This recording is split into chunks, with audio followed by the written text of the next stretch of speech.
Tatanong no kay Eric, ano daw ang reaksyon mo sa pagkaka-appoint kay Mabilog bilang advisor ni Martin Romualdez, no? Siguro ang iba diyan ay hindi pa alam, pero marami na rin ang nakakaalam that I happen to be a spokesperson for Mayor Jed Patrick Mabilog, and I also happen to be a political executive assistant for political affairs, no, sa kanyang administrasyon. At lahat ng yun po ay ginawa ko as part ng pag-infiltrate sa city government at kay Mabilog nung panahon po na ako ay nagtatrabaho pa as double agent for the government and for the CPP, NPA, NDF. That was around mga 2010, 2011, no? Na nagsimula po ako dyan na mag-infiltrate. At nakita ko po na maraming mga anomalya nga talagang na-involve. Ngayon, patungkol dito sa kanyang pagtatago. Lumayas po ito si Mabilog dahil tinarget po ito ng administrasyon ni Pangulong Duterte. Nagtago po ito, I think, sa Estados Unidos on the basis of asylum. At nakabalik lang ito nang magkaroon na ng konflikto at away-away ang Duterte at mga Marcos political groups, no?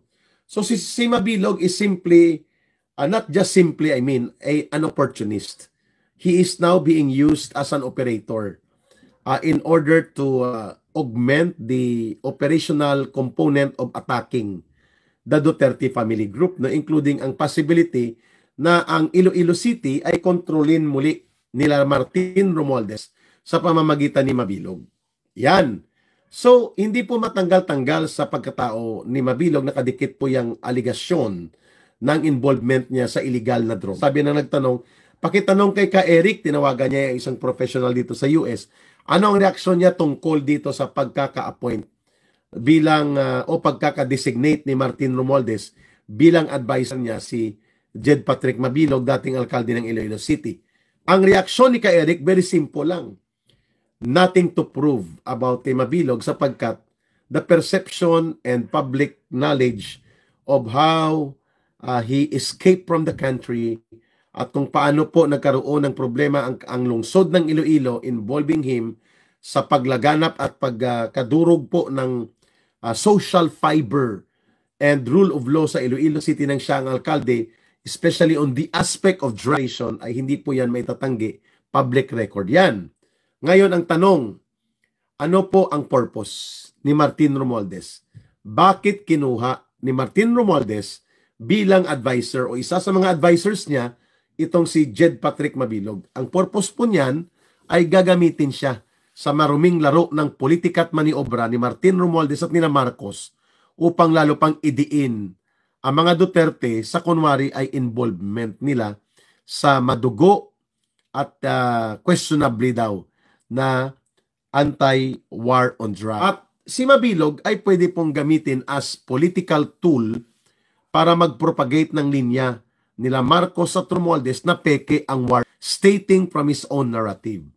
But more than that, in the political propaganda value ni Mabilog, gagamitin din po nila na stepping stone ito na magkakaroon ng malakas na kontrol ang grupo nila Martin Romualdez sa Visayas area by having Mabilog to be part ng kanilang team, either tumakbong congressman sa Iloilo City or mayor mismo sa Iloilo City.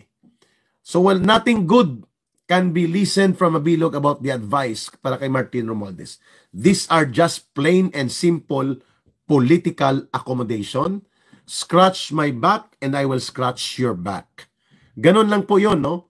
At sa tingin ko po, pinaglumaan na at pinaglipasan na si Martin Romualdez ng katinuang pangpolitika kung ang kanyang advisor ay si Mabilog, na wala namang maibibigay na matino at matuwid na advice kung papaano po mapipigil ang pangungurakot at paglulustay sa kaban ng bayan na ginagawa nila Martin Romualdez at ng kanyang mga alipores. Okay? May isa pa po dyan na undersecretary na nakatago lang sa isang agency of government na very controversial, kapareho din po ni Mabilog, itinawag din po ang pangalan yan nila ni Pangulong Duterte noong 2016. No? In fact, pating pangalan ni Ka Eric, tinawag po yan doon. And I was able to explain and clear about that I was there because of a project related to undercover and isa pong intel project related to sa pagbulgar kung ano po kalalim ang involvement ng mga sindikato sa gobyerno, sa pulis, lalo na sa PDEA, sa loob po ng yan, kaya po nandun ang pangalan ni Kay Eric. At malinaw din naman po na hindi na po yan binalikan pa nang ipinaliwanag na po yan kay Pangulong Duterte why I was there, no, sa ganong mga controversial na kalagayan. Ngayon, ang tanong, will the people benefit dito sa pagkaka-appoint kay Mabilog o pagka-designate ni Martin Romualdez kay Mabilog bilang isa sa mga advisor niya? Hindi po, wala tayong pakinabang dyan sapagkat Mabilog is now a walking political weapon na handa pong magpagamit sa gobyerno ni Marcos at Romualdez para lamang po lalo pang palubhain at palalain ang kalagayang ng konfliktong pangpolitika sa pagitan po ng Marcos, Romualdez at mga Duterte. And Mabilog will be utilized to become a political weapon para po magkaroon ng mga counter-narratives at pagtutuligsa sa naratibo po ng involvement ngayon ng gobyernong Marcos Romualdez sa malaking possibility kung bakit lumalakas muli ang mga illegals at mga sindikato sapagkat involved din po ang maraming tao na mga administrasyon. At mukhang doon gagamitin ni Romualdez at nila Marcos si Mabilog para ituro lahat ang kay Duterte.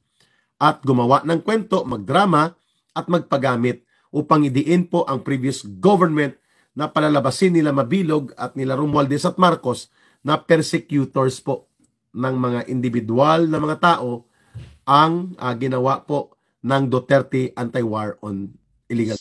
Because Mabilog would like to testify to the public and sa mga target sa international, gagamitin po siya sa political propaganda and political operations. Nothing good will come out dyan kay Mabilog na bistado na po yan ng mga Ilonggo. Okay? So, sa sagot ko doon sa nagtatanong, si Mabilog po, ang sagot ko dyan, garbage in, garbage out. Yan lang naman po. So, kung kumuha ng basura, si Martin Romualdez, natural ang labas niyan, basura din.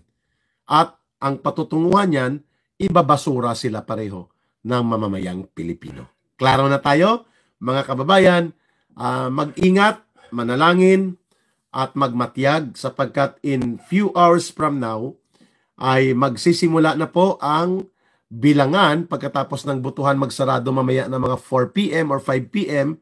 So we have around mga 12 hours, no, para po magmatiyag at bantayan ang mga resulta ng panimulang pagdating ng votes canvassing, lalo na po sa pagkasenador na mga at party list, mga kababayan.